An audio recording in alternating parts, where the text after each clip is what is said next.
नाज़रीन मोरो मां ख़बर ॾींदा हलूं। हलंदड़ क़यामत खेसि बरसातुनि मोरो शहर अंदरि तबाही मचाए छॾी। शहर जे मुख़्तलिफ़ रोडनि ते 4 खां 5 फुट ताईं पाणी बीही वियो।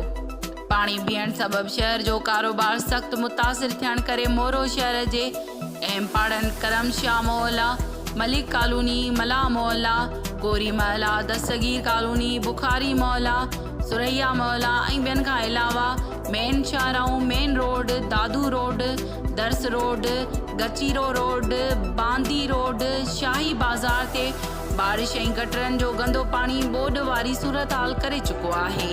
शहरुनि कारोबारी ताजरनि पारां मोरो इंतिज़ामिया ख़िलाफ़ एहतिजाजी मुज़ाहिरा कया विया ऐं सख़्तु नारेबाज़ी कई वई।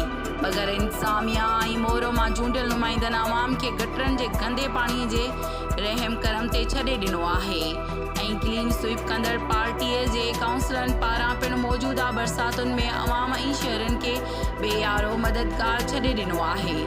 मोरो शहर जे केतिरनि ई पाड़नि मोहल्लनि में ग़रीब मिसकिन माण्हुनि जा घर किरी पिया आहिनि ऐं शहर जे मेन कारोबारी रस्तनि ते पाणी बीठल आहे, जंहिं सबबि कारोबार सख़्तु मुतासिर थी वियो आहे। जॾहिं त DC नौशर फिरोज़, ताशफीन आलम, असिस्टेंट कमिश्नर मोरो असान ज़फ़र समेत पब्लिक हेल्थ म्यूनिसिपल कमेटी मोरो खे पिणु लिखत में दरख़्वास्तूं ऐं अपीलूं कयूं आहिनि, पर हिन महिल ताईं शहर अंदरि मौजूदु गंदो पाणी नेकाल करण लाइ को बि इंतज़ाम नाहे कयो वियो ऐं शहरुनि एहतिजाज कंदड़नि सिंध हुकूमत वसवारनि ख़ासि तौर ते पाकिस्तान पीपल्स पार्टीअ जे आला क़यादत बिलावल भुट्टो ज़रदारी, मैडम फरियाल टालपुर समेत डिवीज़नल सदर ज़ियाल हसन रंजार खां मुतालबो कयो आहे त मोरो शहर मां बरसात ऐं गटरनि जो गंदो पाणी नेकाल कराए शहरनि ऐं कारोबार कंदड़नि खे सहूलियत मुहैया कई वञे।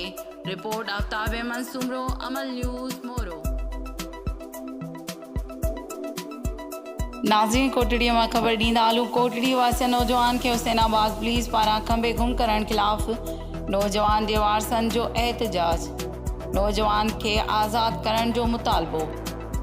कोटड़ी साइड जे प्रोही चौक वारे इलाइक़े जे रवासी पोरियत कयूं मल्हा खे हुसैनाबाद पुलिस पारां मुबीना तौर खंबे गुम करण वारे अमल ख़िलाफ़ नौजवान जे वारसनि एजाज़ मल्हा, सखावत अली, रियाज़ मल्हा ऐं ॿियनि कोटड़ीअ जे अलमदीना चौक ते एहतिजाजी मुज़ाहिरो करे धरणो हणी पुलिस ख़िलाफ़ ज़ोरदार नारेबाज़ी कई। इन मौक़े ते एहतिजाज कंदड़नि चयो त हुसैनाबाद पुलिस असांजे नौजवान खे बिना जवाज़ खंबे गुम करे छॾियो आहे। हिननि चयो त असांखे ख़दशो आहे त असांजे नौजवान खे पुलिस किथे जड़तो मुक़ाबले में मारे न छॾे। हिननि चयो त जेकॾहिं असांजे नौजवान मथां अगरि को केस आहे त उन्हनि जी गिरफ़्तारी ज़ाहिरी करे खेनि अदालत में पेश कयो वञे ऐं आज़ादु कयो वञे। ॿी सूरत में SSP हैदराबाद जे ऑफिस अॻियां धरणो हयो वेंदो। रिपोर्ट इरफान अली मल्हा, अमल न्यूज़ कोटड़ी। नाज़रीन नौशर फिरोज़ मां ख़बर ॾींदा हलूं। हेपाटाइटिस जे आलमी ॾींहं जे मौक़े ते सिविल अस्पताल नौशर फिरोज़ खां जागरता रैली कढी वई, जंहिंजी अॻुवाणी district health officer doctor Asad Ali Kalhoro, civil surgeon doctor Khadim Ali Mangrio, ज़िले focal person doctor Abdul Fatah Rajpar, hepatitis incharge doctor Noor Hussain Moro, doctor Saeed Ahmed Jalbani, doctor Sikandar Ali Soomro, doctor Rahmatullah Sial, doctor Abdul Sattar Gangro ऐं ॿियनि कई। उन मौक़े ते अॻुवाण रैलीअ खे ख़िताब कंदे चयो त हेपाटाइटिस हिकु मुज़ी मर्ज़ आहे जंहिं लाइ एहतियाती तदाबीर इख्तियार करण जी ज़रूरत आहे। असांजे ज़िले में हेपाटाइटिस जा 3 सेंटर मौजूदु आहिनि। 10,000 खां वधीक मरीज़ हिन मर्ज़ में मुब्तला आहिनि जेकी इलाज वठी रहिया आहिनि। उन सां गॾोगॾु ज़रूरत उन ॻाल्हि जी आहे त वॾनि सां गॾु मासूम ॿारनि खे हेपाटाइटिस जे बचाव जा एहतियाती टुका लॻाराए पाण खे महफ़ूज़ बणाए सघिजे थो। रिपोर्ट अता हुसैन समो, अमल न्यूज़ नौशर फिरोज़। नाज़रीन जोग शरीफ़ मां ख़बर ॾींदा हलूं। गंजबर केनाल में पाणी जे मुसलसिल खोट आहे। पाणी न मिलण सबबि आबादकार सरापा एहतिजाज बणियल आहिनि।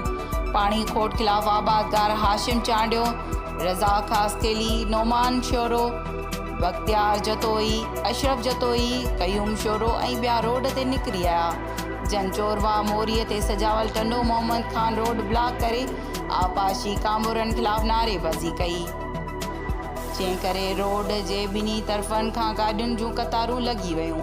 उन मौक़े ते संदन चवणो त आबपाशी अमलदार हथ वठी गंज बहर केनाल सुकाए संदन ज़मीनूं ऐं फसल तबाह करे रहिया आहिनि। दरिया में 2 लख क्यूसेक खां मथे पाणी आहे। मुल्क में ॿोॾि वारी सूरत हाल आहे, पर आबपाशी कामोरा गंज बहर केनाल में पाणी छॾण लाइ तयारु न आहिनि। कामोरनि जी नाअहली ऐं लापरवाही सबबु लखें रुपयनि जो नुक़सानु थी रहियो आहे। सारियूं कमंद ऐं फुटनि जा फसल सुकी सड़ी रहिया आहिनि। ॿी तरफ़ SHO जोक मुज़ाहिरीन सां ॻाल्हियूं करे रोड खोलायो त संदसि SDO सां ॻाल्हि ॿोल थी आहे। कादिर ॾिनो शाह रेगुलेटर तां गंज बहर जो पाणी खोलियो वियो आहे, जेको अॼु शाम ताईं पहुची वेंदो।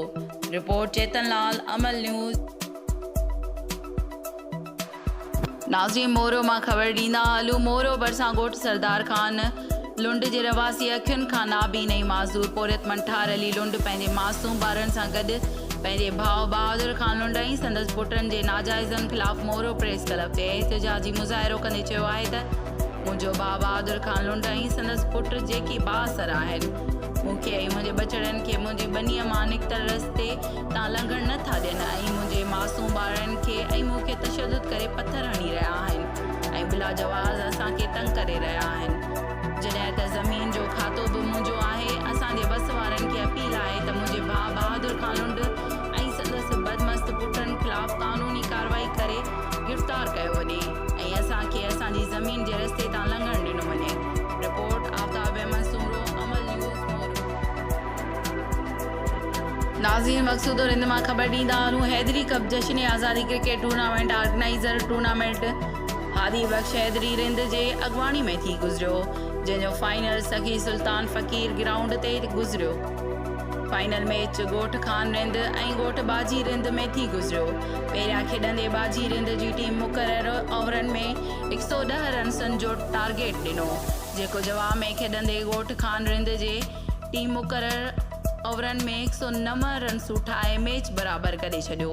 आख़िर में सुपर ओवर जो मैच कयो वियो। पहिरियां खेॾंदे ॻोठ खादिम रिंद जी टीम 34 रन्सनि जो टारगेट ॾिनो। जवाब में खेॾंदे ॻोठ बाजी रिंद जी टीम 13 रन्सूं ठाहे सघी। अहिड़ी रीति ॻोठ खान रिंद जी टीम 21 रन्सनि तां मैच खटे वरितो। टूर्नामेंट जी ट्रॉफी पंहिंजे नाव करे छॾी।